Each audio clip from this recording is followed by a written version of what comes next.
Hello dear students, मैं doctor Dinesh Kumar आप सभी लोगों का फिजिक्स हाईवे चैनल पर एक बार फिर से स्वागत करता हूं।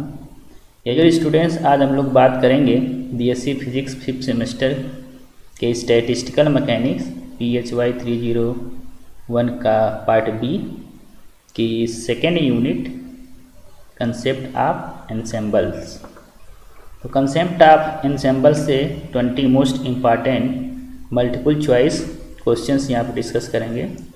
तो आइए देखते हैं, स्टार्ट करते हैं। पहला क्वेश्चन यह हुआ है, ensemble is defined as a collection of a very large number of assemblies which are essentially independent of one and other but which have been made macroscopically identical as possible. तो यहाँ पर ये जो statement दिया हुआ है, इस statement के बारे में हमें बताना है कि ये स्टेटमेंट ट्रू है या फिर फॉल्स है। तो इस स्टेटमेंट में क्या कहा जा रहा है कि एंसेम्बल इज डिफाइंड एज, यहाँ कहा जा रहा है कि एंसेम्बल डिफाइन होता है as a collection of a very large number of assemblies. इसमें लार्ज नंबर ऑफ असेंबलीज होती हैं विच आर एसेंशियली इंडिपेंडेंट, जो कि अनिवार्य रूप से क्या होती हैं, एक दूसरे से इंडिपेंडेंट होती हैं upon an other, but which have been made, लेकिन जो कि बनाई जाती हैं microscopically identical as possible, microscopic level पर ये आइडेंटिकल बनाए जाते हैं। तो ऑप्शंस हैं, option A true, option B a false, option C may be some time true and some time false. यानी ये कंडीशन या जो ऊपर की स्टेटमेंट है ये एक पर्टिकुलर कंडीशन में ट्रू भी हो सकते हैं और पर्टिकुलर कंडीशन में फॉल्स होते हैं। ये अकॉर्डिंग टू ऑप्शन सी हुआ, या फिर option D none of the above, या फिर इन तीनों में से कोई भी सही नहीं है। तो डियर स्टूडेंट्स, ये जो ऊपर के स्टेटमेंट दिया गया है, इसमें जो डिफिनीशन बताई गई है, डिफाइन किया गया एंसेम्बल, वो जो है कि करेक्टली डिफाइन किया गया है। यानी ऑप्शन ए जो होगा इसका क्या होगा, राइट आंसर होगा। आइए देखते हैं next question. Question 2, macroscopically identical means that each assembly is characterized by the same values of set of microscopic parameters which uniquely determine the equilibrium state of the assembly। तो यहाँ पर भी एक statement दिया हुआ है और इस स्टेटमेंट के बारे में ऑप्शंस के अकॉर्डिंग बताना है कि ये ट्रू है या फिर फॉल्स है, या दोनों हो सकता है। तो इसमें कहा जा रहा है कि जो माइक्रोस्कोपिकली आइडेंटिकल कहा जाता है, इसका मीनिंग ये है कि ईच असेंबली, जितनी भी असेंबलीज बनाई जाती हैं स्टेट्स के, सिस्टम के, माइक्रो स्टेट्स के, वे असेंबली जो हैं वो करेक्टराइज होती हैं by the same set of microscopic parameters. यानी जितनी भी असेंबलीज बनाई जाती हैं सबके लिए माइक्रोस्कोपिक पैरामीटर्स क्या होते हैं, सेम रखे जाते हैं, which uniquely determine the equilibrium state of the assembly, जो कि एक दूसरे से अलग अलग जो है कि इक्विलिब्रियम स्टेट से सेपरेटली जो है कि इक्विलिब्रियम स्टेट्स क्या करते हैं, डिफाइन करते हैं असेंबली के। Option A true, option B false, option C may be some time true and some time false, या फिर option D none of the above.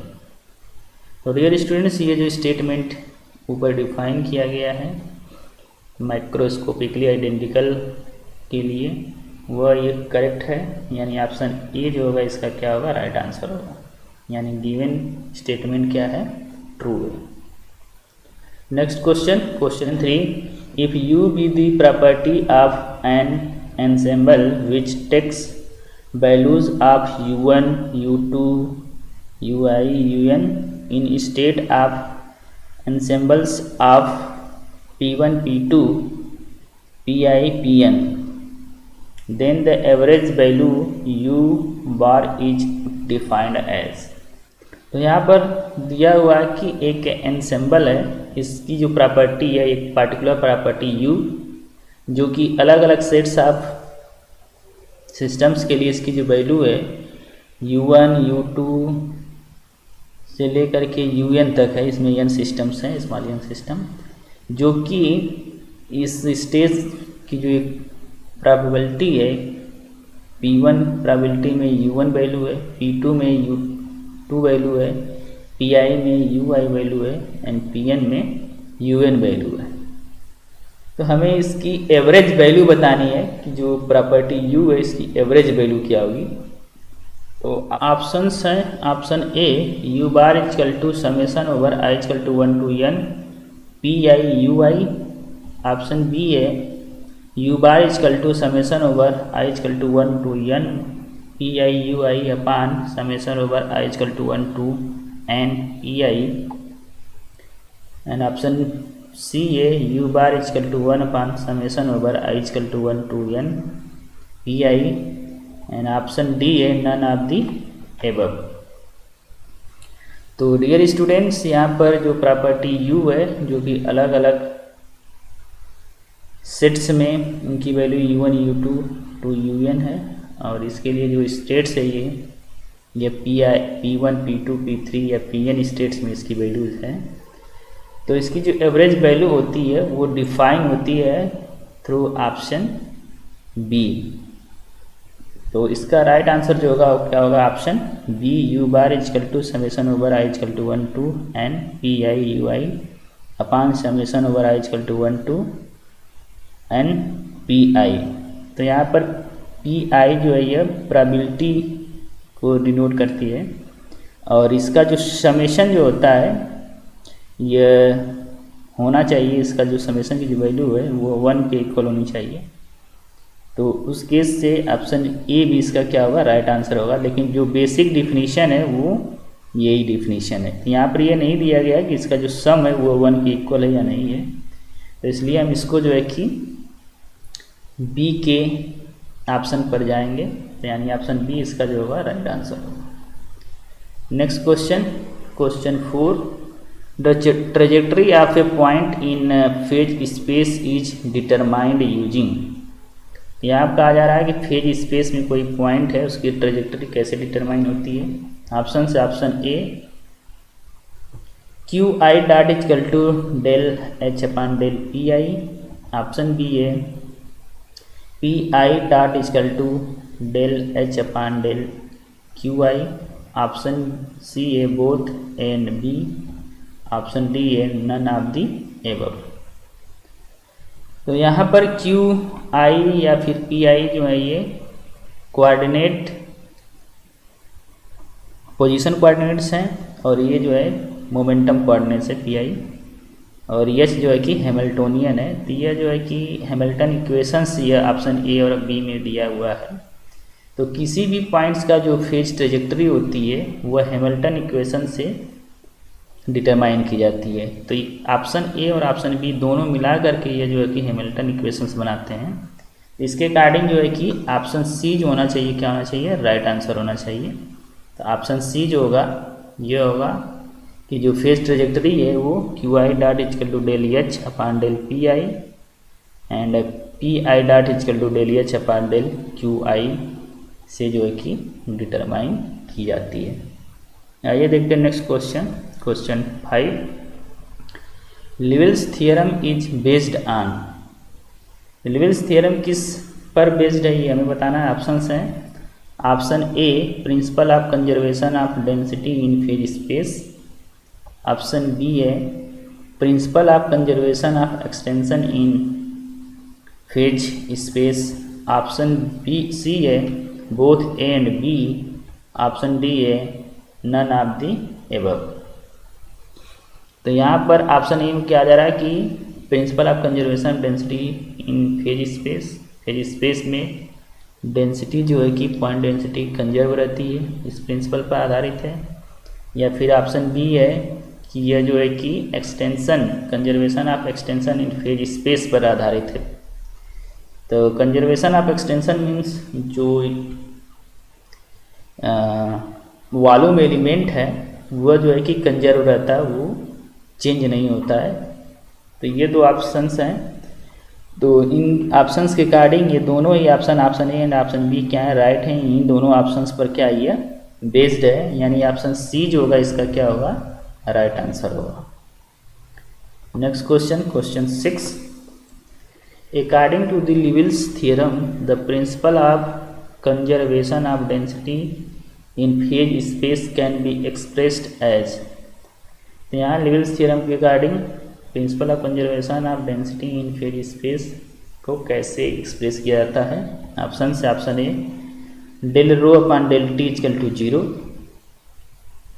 Option B delta gamma upon delta T equal to 0, option C है both A and B, option D है none of the above. तो dear student option A जो है यह है रो, इसमें दिया हुआ है डेंसिटी, पॉइंट डेंसिटी है, और इसका जो डेरिवेटिव है टाइम के साथ ये क्या है 0 आ रहा है। और दूसरा ऑप्शन सही है, यहाँ पर डेल गामा जो है ये है फेज स्पेस में वॉल्यूम एलिमेंट है, तो इसका वॉल्यूम एलिमेंट का डेरिवेटिव जो टाइम के साथ ये 0 आ रहा है। यानी ऑप्शन ए के अकॉर्डिंग जो है कि यहाँ पर डेंसिटी क्या है, कंजर्व है।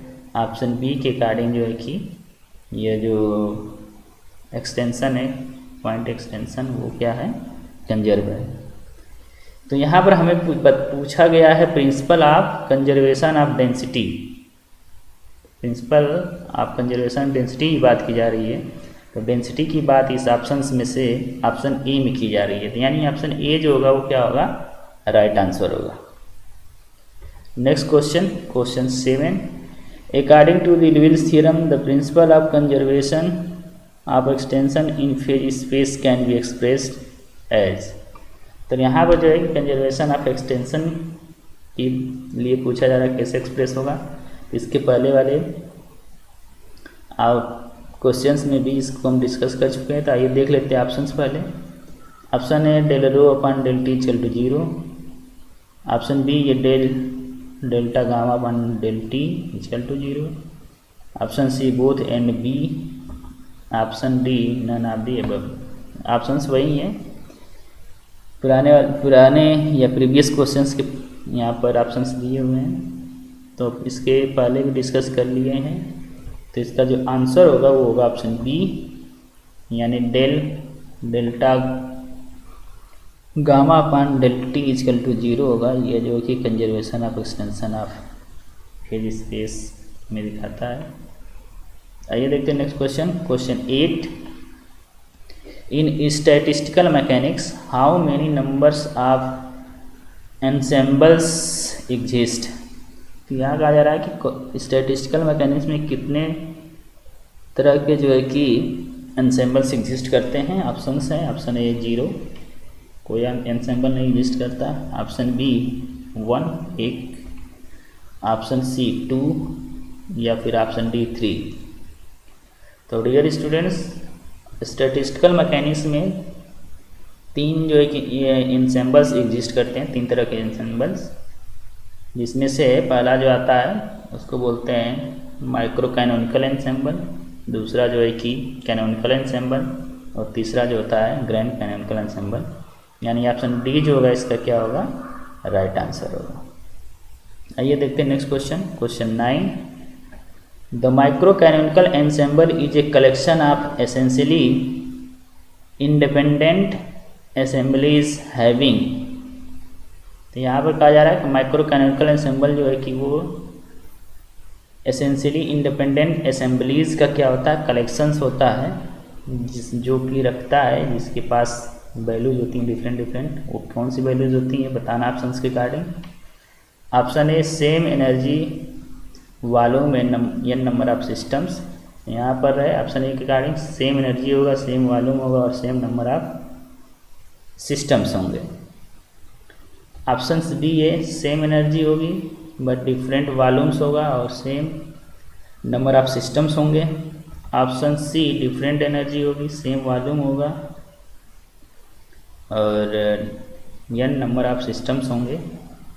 या फिर ऑप्शन डी होगा नन ऑफ दी एबव।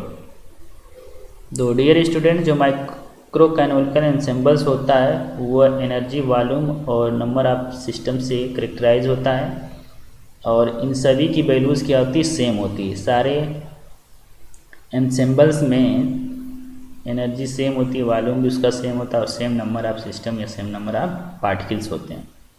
यानी ऑप्शन ए जो होगा इसका क्या होगा, राइट आंसर होगा। आइए देखते हैं next question. Question 10, the canonical ensemble is a collection of essentially independent assemblies having.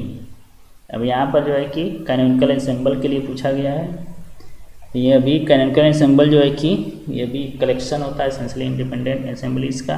अब इसके लिए जो है कि क्या वैल्यूज़ होती है ये हमें बताना है। ऑप्शंस दिए हुए, option A same energy, same volume and n number of identical particles. Option B same temperature T, same volume, same number of identical particles. या फिर option C different temperatures, same volume and n number of identical particles. या फिर option D है none of the above. तो dear students, कोई भी canonical ensemble जो होता है वो temperature, volume and number of identical particles से करेक्टराइज होता है, यानी T, V और N से करेक्टराइज होता है। और इस कैनोनिकल एंसेंबल में टेम्परेचर, वॉल्यूम और number of identical particles same रखे जाते हैं। यानी ऑप्शन बी जो होगा इसका क्या होगा, राइट आंसर होगा। अब आइए देखते हैं next question. Question 11, the grand canonical ensemble is a collection of essentially independent assemblies having. तो अब यहाँ पर ग्रैंड कैनोनिकल एंसेंबल्स के बारे में कहा जा रहा है कि इसमें इसके लिए कौन कौन सी वैल्यूज़ होती हैं। ऑप्शन से option A same energy E, same volume, same n number of identical particles. या फिर ऑप्शन बी है same temperature, volume and n number of identical particles. Option C है same temperature, volume and same chemical potential. और option D है none of the above. तो dear student, grand canonical ensemble जो होता है ये temperature, volume और chemical potential से क्या होता है, डिफाइन होता है। यानी ऑप्शन सी जो होगा इसका राइट आंसर होगा। और इस सारे जो असेंबलीज में इसमें एंसेंबल्स होते हैं उसमें सबकी टेम्परेचर, वॉल्यूम और केमिकल पोटेंशियल क्या है, सेम रखे जाते हैं। Next question, question 12, in grand canonical ensemble systems can exchange. यहाँ कहा जा रहा है कि ग्रैंड कैनोनिकल एंसेंबल्स में सिस्टम क्या एक्सचेंज कर सकता है। ऑप्शंस हैं, option A only energy, option B only particles, option C both energy and particles and option D neither energy nor particles. तो डियर स्टूडेंट्स, यहाँ पर जो ग्रैंड कैनोनिकल एंसेंबल है यह एंसेंबल जो है कि energy as well as particles दोनों को क्या कर सकता है, एक्सचेंज कर सकता है। यानी ऑप्शन सी जो होगा इसका क्या होगा, राइट आंसर होगा। Next question, question 13, in canonical ensemble system can exchange. तो कैनोनिकल एंसेंबल में सिस्टम क्या एक्सचेंज कर सकता है। ऑप्शंस हैं, option A only energy, option B only particle, option C both energy and particle, option D neither energy ना particle. तो dear student, canonical ensembles जो होता है इसमें सिर्फ जो है कि पार्टिकल्स एक्सचेंज हो सकते हैं, बाकी एनर्जी इसमें एक्सचेंज नहीं होती है। यानी ऑप्शन बी जो होगा इसका क्या होगा, राइट आंसर होगा। अब आइए देखते हैं next question, question 14, in micro canonical ensemble systems can exchange. तो माइक्रो कैनोनिकल एंसेंबल में सिस्टम क्या एक्सचेंज कर सकता है। ऑप्शन से option A only energy, option B only particles, option C both energy and particles, option D neither energy nor particles. तो dear student, micro canonical ensembles जो होता है ये आइसोलेटेड सिस्टम्स का होता है। तो आइसोलेटेड सिस्टम्स में न तो एनर्जी एक्सचेंज हो सकती और न ही पार्टिकल्स एक्सचेंज हो सकते हैं, यानी ऑप्शन डी जो होगा इसका क्या होगा, राइट आंसर होगा। Next question, question 15, the thermodynamic probability is defined as. तो थर्मोडायनेमिक प्रोबेबिलिटी कैसे डिफाइन होती है, ऑप्शंस हैं। Option A number of micro states corresponding to the given micro state. Option B है number of ensembles corresponding to the given system. Option C है neither A nor B, या फिर D none of this. तो dear student, thermodynamic probability जो define होती है वो होता है number of micro states corresponding to the given macro state. तो एक गिवन मैक्रो स्टेट में कितने नंबर ऑफ माइक्रो स्टेट्स हैं, उसी को जो है कि हम थर्मोडायनेमिक प्रोबेबिलिटी के फॉर्म में डिफाइन करते हैं। तो यानी ऑप्शन ए जो होगा वो क्या होगा, राइट आंसर होगा। आइए देखते हैं next question, question 16, according to Stirling's theorem which one is correct. Stirling theorem के अकॉर्डिंग कौन सा स्टेटमेंट करेक्ट है, ऑप्शन दिए हुए हैं। Option A log n factorial is equal to n log n। Option B है log n factorial is equal to n log n minus n। Option C है log n factorial is equal to n minus n log n, या फिर option D है none of the above. तो dear students, Stirling theorems के according जो log n factorial जो होता है वह जो है कि ऑप्शन बी के अकॉर्डिंग लिखा जाता है, यानी log n factorial is equal to n log n minus n। Next question, question 17, if two systems have entropy values S1 and S2 then the entropy of the combined system S will be. तो यहाँ पर कहा जा रहा है कि दो systems हैं जिनकी एंट्रोपीज की वैल्यू S1 और S2 हैं, और इन दोनों सिस्टम्स को कंबाइन कर दिया जाए तो इनकी एंट्रोपी S हो जाती है। इसका जो एक्सप्रेशन होगा वो क्या होगा ये हमें बताने हैं। तो ऑप्शन है, option A S equal to under root S1 S2। Option B S is S1 minus S2। Option C है S equal to S1 plus S2। Option D है S equal to S1 plus S2 by 2। तो dear students, जो entropy होती है ये additive होती है, यह एडिटिव प्रॉपर्टी शो करता है, यानी इसका जो कंपोजिट सिस्टम का एंट्रोपी S जो होगा वो क्या होगा, इन दोनों सिस्टम्स एंट्रोपी का क्या होगा, सम होगा, यानी ऑप्शन सी जो होगा इसका क्या होगा, राइट आंसर होगा S equal to S1 plus S2। Next question, question 18, if two systems having probability values S1 omega 1 and omega 2 then the probability of the composite system omega will be. यहाँ कहा जा रहा है दो systems हैं जिनकी जो प्रोबेबिलिटीज़ हैं ओमेगा 1 एंड ओमेगा 2 हैं, और इन दोनों को मिला दिया जाए उस इवेंट की, जिस इवेंट की ये प्रोबेबिलिटीज़ हैं उस इवेंट की कंपोजिट सिस्टम के लिए क्या प्रोबेबिलिटी होगी ये हमें बताना है। ऑप्शन है, option A omega is equal to under root omega 1 into omega 2। Option B omega is equal to omega 1 minus omega 2। Option C omega is equal to omega 1 plus omega 2। Option D है omega is equal to omega 1 into omega 2। तो dear students, जो probability होती है ये probability जो है कि multiplicative होता है, यानी ये मल्टीप्लिकेशन प्रॉपर्टी के फॉर्म में लिखा जाता है, के प्रोडक्ट में लिखा जाता है दोनों के, यानी ऑप्शन डी जो होगा इसका क्या होगा, राइट आंसर होगा omega is equal to omega 1 into omega 2। Next question, question 19, Boltzmann entropy relation establishes relation between.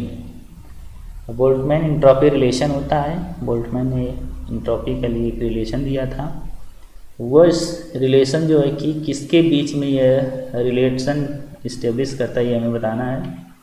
Options हैं, option A entropy and statistical probability, option B है entropy and chemical potential, option C है entropy and energy, option D है none of the above. तो dear student, Boltzmann entropy relation जो होता है ये basically entropy और स्टैटिस्टिकल प्रोबेबिलिटी के बीच का रिलेशन होता है। इसमें इंट्रोपी जो है कि थर्मोडायनेमिक क्वांटिटी है और स्टैटिस्टिकल प्रोबेबिलिटी जो है कि ये स्टैटिस्टिकल क्वांटिटी है। तो बोल्ट्जमैन इंट्रोपी रिलेशन जो है कि थर्मोडायनेमिक क्वांटिटी और स्टैटिस्टिकल क्वांटिटी के बीच का रिलेशन इस्टेब्लिश करता है, जो कि ऑप्शन ए है। तो ऑप्शन ए जो होगा इसका क्या होगा, राइट आंसर होगा। Next question, question 20, Boltzmann entropy relation is given bye.